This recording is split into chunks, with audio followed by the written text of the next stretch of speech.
Hello and welcome into the Scorching start on the Birds Broadcast Network. I'm your host, Sammy Miller, alongside your broadcasters, Ian Nicholas and Dylan Pescatore. We are back at Eldridge Park today after the Firebirds lost last night 10-3 against the Harwich Mariners, but today they have a chance to take down last year's Cape Cod League champions, the Bourne Braves. But before we get to the Braves, let's talk about last night's performance. The Birds struggled in the beginning. Ian, what were some of those struggles and what types of adjustments do they need to make today? Well, they can't leave too many good pitches right down the heart of the plate. It started with Cam Leiter, who unfortunately didn't have a lot of his off-speed offerings working for him yesterday, Sammy, and led to a lot of fastballs that were really good to hit for Harwich. And then in the ninth inning, Trevin Hope did give up 4 runs, and Harwich, who we talked about pregame, could really barrel the ball, had a lot of good opportunities. And Bourne, the reigning champs, I know they're winless through 2 games, but they've got a ton of guys who can do just what Harwich did last night. You got to start to paint a few more corners. And today on the mound starting, we have Jake Peppers, a right-handed pitcher from Jacksonville State. Dylan, what can we expect from his play? Comes from a small school out of Alabama, but don't get that twisted. He faced Auburn, Ole Miss, and Georgia, 3 SEC opponents this year, 11 innings, only 1 run allowed. So he shows up when the lights are bright. I'm expecting the same from Peppers tonight. And in the last 2 games, we've seen a lot of pitchers out of the bullpen. Ian, who are some that have stood out to you? Well, Sean Matson was the one who honestly stood out to me in the win against Hyannis, threw 2 innings, threw a lot harder than honestly I think Dylan and I expected coming out of Harvard. We knew what Chris Clark could do. He did it last summer with Orleans. And I think last night Cam Jones, another Orleans returner, he impressed me because, Sammy, tonight he's starting at first base. He's a 2-way at Georgia State in the transfer portal. Someone's going to want him not just because of his ability to play in the outfield and in the infield as he's doing tonight with Orleans, but also because he can pitch a little bit. And he was really impressive, 2 shutout innings. And there's a reason why the Bourne Braves won last year. They're a very good team, but this is also basically a completely new roster. So, Dylan, is there someone that the Firebirds should be watching out for today? Yeah, and I think they have to get runs on the board early, and it's all about the starting pitcher for Bourne, Matthew Marshall. He comes out of Wofford. He started his college career at Furman. Next year, he's going to Clemson for his graduate year. So an older guy, 5th-year graduate, but Orleans has to get runners on. He's not going to walk a lot of guys, so it's all about barreling the baseball, getting traffic on base, and finding a way against the new Clemson Tiger.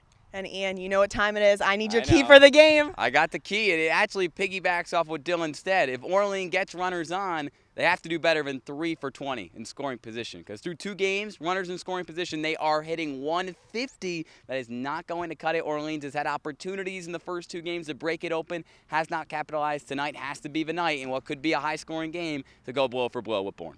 Dylan, how about you? What's your key for the game? I think it's defensive alignment. I think that the defense has kind of struggled in the first 2 games, a few errors, especially against Hyannis and then last night. So getting used to each other, getting used to each field here in the Cape Cod Baseball League, and making the plays that you're supposed to make. Well, I'm excited for this game. Stay tuned for a lot more content on the Scorching Start. All right, let's go to war, boys. You guys keep it out. I'm now joined by USC outfielder Austin Overn. Austin, how have you been enjoying the Cape so far? So far, so good. I mean, liking all the teammates. Been having a blast out here. Good to see people showing out to the games, and everything I've heard about has been great, and I'm just curious to see how it plays out the rest of the year. And not a lot of people can say that they played football and baseball in college, let alone at a Power 5 school. How were you able to juggle the 2? It was a struggle, but I mean, it's not very hard juggling 2 sports that you love, because football and baseball I've grown up playing my whole life, and playing both of them I feel like is a privilege, and I just like to take advantage of it and not look at it as something difficult because it's something I love to do. And you decided that you're going to be focusing solely on baseball. So what kind of decision was that, and how hard was it for you to make that decision? I felt like it would have came eventually, but after my season last year, my parents and I came to the decision that it will be best for me to just play baseball for the career I want, which is baseball related and not football. So I felt like it was pretty easy to make. And last season, you were able to play with Heisman winner Caleb Williams. So how special was that to be able to play with one of the best collegiate quarterbacks ever? It was crazy. I mean, I don't even know what to say about him. I've seen some throws that don't even make sense still to me right now, and I feel like he hasn't shown everything he can do. So just be prepared for some crazy throws he's going to make next year. Trojan fans, be prepared. You heard it first here. You also were coached by Lincoln Riley, another legend. So what's one piece of advice that he gave you? Just stick to your craft. Everyone has different things they're good at, different things they're not good at. And I mean, for me, speed is something that I excel at, and finding ways to put that into my game is something he kind of taught me. both on the football field and how to correlate to the baseball field. And speaking of speed, like you said, that's one of your biggest assets. You also played track in high school. So how do you think that all helped you with the athlete you are today?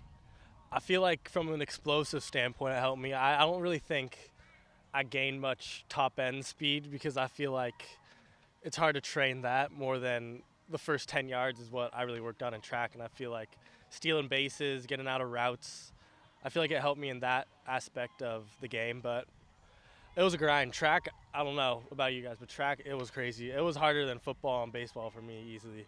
I can't imagine. A lot of people call you the triple master. You had 14 triples at USC this past season. Do you have any certain keys that kind of enabled all those triples to happen?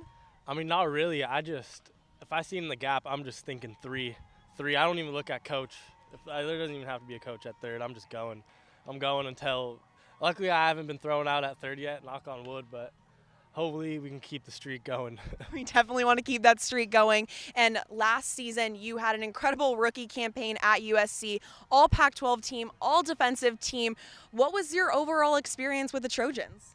It was great. I loved meeting the guys. I came in a little bit late since I was at football, but I mean, they welcomed me like I was there the whole time, showed me around. It was great. And then once the season hit off, it was just going on from there, just sticking with it. Long season, but it was fun. Want to do it again and looking forward to it next year. And what is one of the biggest adjustments that you think you've had to make coming from college ball here to the Cape? I could tell pitching here is pretty darn good, but I mean, wood bat for me, I haven't swung a wood bat since high school because I didn't play summer baseball last year, so picking up a woody, my hands ringing, got jammed yesterday, or I broke my bat yesterday, and that I felt that for a good hour. So adjusting to the wood bat is definitely something I gotta get used to. Well, thank you so much and good luck today. Thank you, I appreciate it. Hey, set the tone, boys. I'm now joined alongside Orleans Firebirds manager Kelly Nicholson. Kelly, not the most ideal start yesterday, but what is the message like in the dugout when you guys are trailing? We're just trying to keep winning innings, Sammy, and just keep playing and just keep competing and trying to, when we got down late, it's just trying to build a little momentum going into today.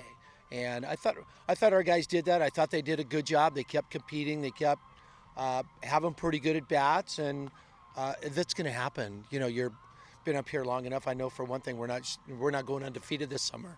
So we got that first one out of the way. We got, it was good for 6. It was 3-2. Eddie hit that home run. Eddie Micheletti hit a big 2-run home run, brought us to within a run, and then just kind of the roof caved in the 7th, 8th, and 9th innings. But hey, it happens. It's the nice thing about that is we get to play again today.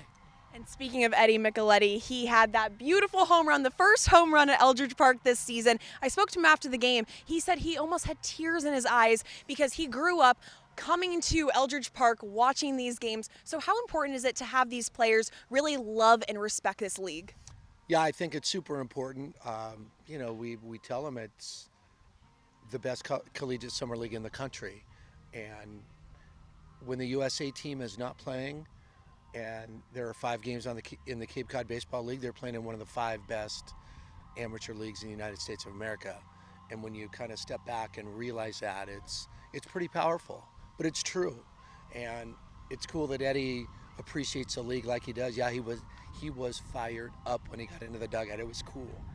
I love to hear it. Those experiences are incredible. And today on the mound, you have Jake Peppers starting for you. And he has some experience on the Cape. Last year, he was with Falmouth. So what do you think those experiences will do for him today? Yeah, I think anytime you can bring a guy up here that's been here before, it's definitely not going to hurt him. I haven't seen him pitch.